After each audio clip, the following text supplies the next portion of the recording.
Não existe você ser tudo aquilo que você pode ser se você não tiver autodomínio e autocontrole. Não existe essa possibilidade. Sem autodomínio e sem autocontrole, a gente destrói casamentos, a gente destrói relacionamentos, a gente destrói empresa, a gente destrói relacionamento com filhos, a gente destrói muita coisa que você nem imagina o que seja, né? Então, é fundamental que a gente tenha autodomínio e autocontrole. Quando eu estou fazendo uma dieta, se eu não tiver autodomínio, eu acabo comendo demais se eu não tiver autodomínio e autocontrole. Se eu quero estudar para um concurso, o celular me chama, eu perco meu autodomínio, meu autocontrole, e o celular eu vou para o celular. Então, quem não tiver autodomínio e autocontrole, dificilmente vai ter sucesso na vida. Dificilmente vai ter sucesso na vida. Uma vez eu estava voltando da escola, João e Carol, quando eles estavam na escola presencial antes da pandemia, eles sempre brigavam muito na hora do almoço. Quando eu trazia os dois para casa, os dois quase sempre vinham brigando dentro do carro. Quase sempre. E uma vez, os dois brigando dentro do carro, eu dirigindo o carro, eu virei para trás, o João, ele tem uma característica, né? O João, ele é muito inteligente, ele é claramente fora da média nesse aspecto de capacidade cognitiva, e ele tem um dom, que é um superpoder, mas ao mesmo tempo, onde está o seu superpoder, onde está a sua criptonita, né? Ele tem um dom, que é o superpoder dele, ele usa palavras, desde 5 anos de idade, ele sabe usar palavras que atingem. Não é o calo da pessoa, é a alma da pessoa. Se a alma da pessoa tiver uma ferida, ele consegue ir lá e atingir. E ele acaba atingindo muito a Carol dessa forma. E eles estavam brigando na hora do almoço no carro. E eu virei para trás e disse para o João assim, João, eu sei que você ele estava ofendendo a Carol, e a Carol começou a chorar. Eu virei para o João e falei assim, João, eu sei que você está falando essas coisas para a Carol, mas eu acho que não é você que está falando isso. Me fala uma coisa, João, o que você está sentindo, João? Aí o João falou para mim, estou sentindo raiva, papai. Estou sentindo raiva. E aí virei para Carol e falei para Carol assim, Carol, o que você está sentindo, Carol? Ela falou assim, estou sentindo vontade de chorar, papai. Falei, entendi. João, você percebe que quem está falando com a Carol não é o João? É a raiva do João. Você percebe isso? Percebo. Aí perguntei para Carol, você percebe que quem está falando com você é a raiva do João e não é o João? Ela, percebo, papai. Percebo, papa. Ela me chama de papa. Percebo, papa. E aí fui para Carol, e o que você está sentindo? Ela, vontade de chorar, né? Ela já tinha dito. Eu falei, você percebe, Carol, que quem está respondendo o João não é a Carol, é a sua vontade de chorar? Ela disse, percebo, papa. E aí eu virei para o João, você percebe que está te respondendo a vontade de chorar? Percebo. Aí eu virei e falei assim, beleza, João, se não fosse a tua raiva, o que você diria para Carol, se fosse o João dizendo, olha que louco. Aí o João virou para ela e falou assim, Carol, eu tô com fome, aí eu fico nervoso quando eu tô com fome, não fala comigo agora não.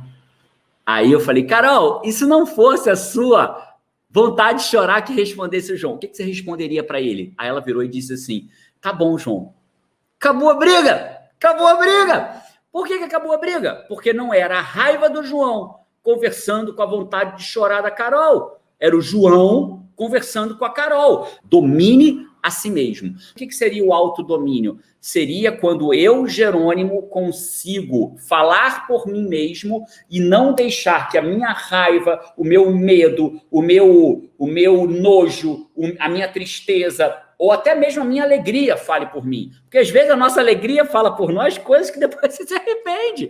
Né? A alegria, a tristeza, a raiva, o medo, o nojo. Olha como é que funciona o nosso cérebro, né? Nosso cérebro é uma máquina.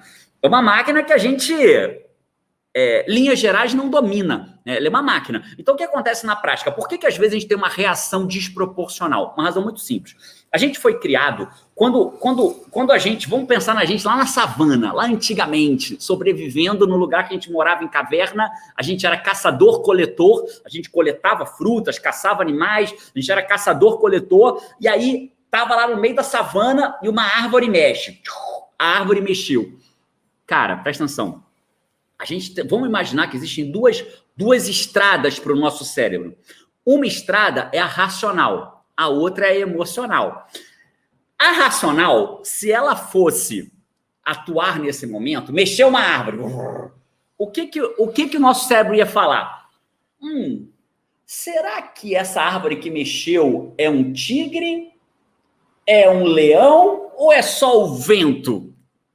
Cara, se fosse o leão, era assim, ó. Será que é um tigre? Comeu você. acabou, morreu.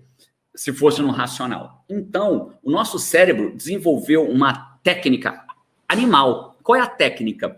Primeiro, ele manda uma informação incompleta para o sistema emocional.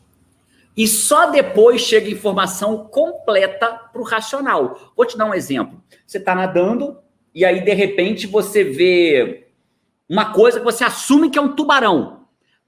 Você olhou rápido, caraca, é um tubarão. O que vai acontecer com o teu cérebro? O teu emocional toma conta de você e cria várias reações neuroquímicas para você se salvar, fugir ou lutar, né? Então você vai fazer o quê? Fugir do tubarão. Eu não lutaria com o tubarão. Você vai fugir do tubarão, né?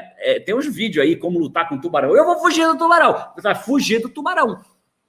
Aí depois você começa a olhar, fugir igual maluco, aí você olha, caraca, era só um pedaço de madeira, era só uma prancha vazia sem ninguém. E aí o racional começa a tomar conta, seu batimento vai baixando e as coisas vão voltando ao normal. Então, muitas vezes, quando a gente tem um rompante de raiva, um rompante de alguma coisa, o que aconteceu é que veio uma informação incompleta para o nosso cérebro, porque é para ser assim, e você reagiu rápido àquilo.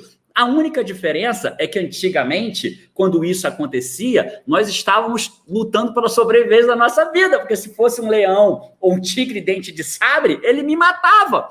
Hoje, às vezes, a gente tem essa mesma reação com um atendente de telemarketing. Ela fala uma coisa que primeiro vai no seu emocional, aí você tem uma reação de luta ou fuga, como quem fosse lutar ou fugir do tigre dente de sabre, e aí você tem uma reação acima do que você gostaria, e depois vem o racional, e aí você fala, caraca, não precisava daquilo tudo, caraca, aí você tem uma crise hipertensiva, aí você tem o coração palpitando, taquicardia, fica vermelho no rosto, a pupila dilata. Tá compreendendo? Isso é um mecanismo de defesa de sobrevivência. Só que ele foi útil há 100 mil anos atrás, aproximadamente, na savana. Não é útil hoje quando você está no telefone resolvendo para cancelar, tentando cancelar a sua internet ou reclamar que ela está lenta. Mas aí a mulher fala alguma coisa lá de lá, vai no emocional, a emoção vem e aí acontece tudo.